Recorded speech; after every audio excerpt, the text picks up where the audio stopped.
सभिनी खे ॾियारीअ जूं लख लख वाधायूं। हिंदू मुस्लमान सभिनी कम्यूनिटीज़ खे लख लख वाधायूं।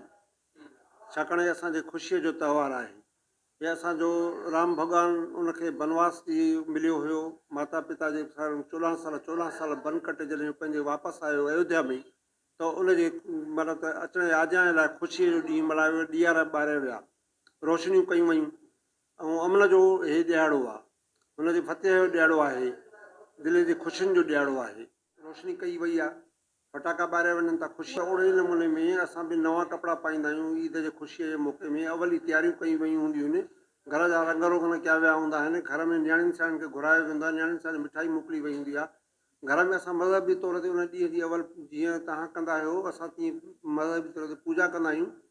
पूॼा करण खां बाद में ई वधीक सेलिब्रेट कंदा आहियूं। हा, हैप्पी दिवाली असांजी, छो जो अॼु हर साल इहा दिवाली ईंदी आहे। अॼु असांजो वॾो त्योहारु आहे दिवालीअ जो, ऐं असां हिनखे जोश ऐं जज़्बे सां मल्हाईंदा आहियूं। फटाका बि ॿारींदा आहियूं ऐं नंढा ॿार बि ॿारींदा आहिनि। सुहिणे नमूने थींदी आहे ऐं असांजो सुठो त्योहारु आहे दिवालीअ जो।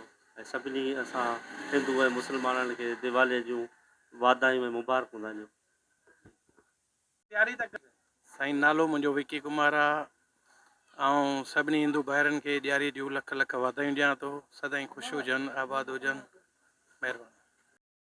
तव्हां सभिनी हिंदू भाइरनि ऐं भेनरुनि खे दिवाली जूं शुभकामनाऊं, लख लख वाधायूं।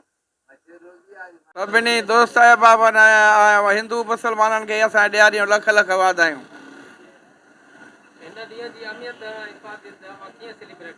असां जेको आहे जॾहिं रामचंद्र भॻवानु बनवास मां मोटी घर आयो, उन ॾींहं खे ख़ुशियुनि सां मल्हाईंदा आहियूं। मिठाइयूं विराईंदा आहियूं, ॾीया ॿारींदा आहियूं, मोमबतियूं ॿारींदा आहियूं, रोशनियूं कंदा आहियूं। इहो रोशनियुनि जो ॾींहुं आहे। एस मेडिकल स्टोर मदे जी तरफ़ां सभिनी दीवान बिरादरनि खे ऐं उन सां गॾोगॾु सिंध वासियुनि खे, मुस्लमान भाइरनि खे असांजे दिवाली जूं लख लख मुबारकूं हुजनि। इहा ई दुआ कंदासीं त सदाईं वसंदा रहो, ख़ुशि हुजो ऐं आबाद हुजो। जीए सिंध। कुमार, असां ॾियारी जो प्रोग्राम रामचंद्र जी अचण जी ख़ुशीअ में, बनवास वियो रामचंद्र भॻवानु 14 साल, उन जी ख़ुशीअ में जीअं घर मोटी आयो, उन जी ख़ुशीअ में असां ॾियारी मल्हाईंदा आहियूं। ॾियारीअ जूं सभिनी खे लख लख वाधायूं, लख लख वाधायूं।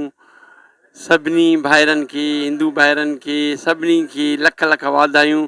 असांजो सरदारज़ादा अमीर ख़ान बि वेठो आहे, उनखे बि लख लख वाधायूं। दौरान रिकॉर्डिंग माइक जी टेक्निकल ख़राबी सबबि ऑडियो जेको आहे उहो रिकॉर्ड न थी सघियो आहे वॉइस। उन जे लाइ सचाई न्यूज़ पारां असां इंतिहाई माज़रत खां आहियूं। ॿिनि दोस्तनि जो जेको आहे वॉइस रिकॉर्ड न थी सघियो टेक्निकल ख़राबी सबबि। हिकु सरदारज़ादा अमीर अली ख़ान कमारियो ऐं ॿियो जेको आहे दीवान असांजे दोस्त मरहूम कुंडलमल जो जेको नींगर आहे, जेको विजय कुमार गुड्डू, उनजो जेको आहे वॉइस रिकॉर्ड न थी सघियो, जंहिंजे करे असां हैप्पी दिवाली। उन्हनि खां ॾियारी असांजे लाइ ॿिन्ही दोस्तनि जेको आहे दिवाली जे हवाले सां ई मुबारकबाद जो मैसेज रिकॉर्ड करायो। दिवाली जे हवाले सां रिकॉर्डिंग हुई ऐं सरदारज़ादा अमीर अली ख़ान कमारियो दीवान बिरादरी खे दिवाली जूं मुबारकूं ॾिनियूं। ख़ासि करे महेश हिंद सिंध में रहंदड़ दीवान बिरादरीअ समेत पूरी इंसान ज़ात खे जेको आहे उहो दिवाली जूं मुबारकूं ॾिए थो।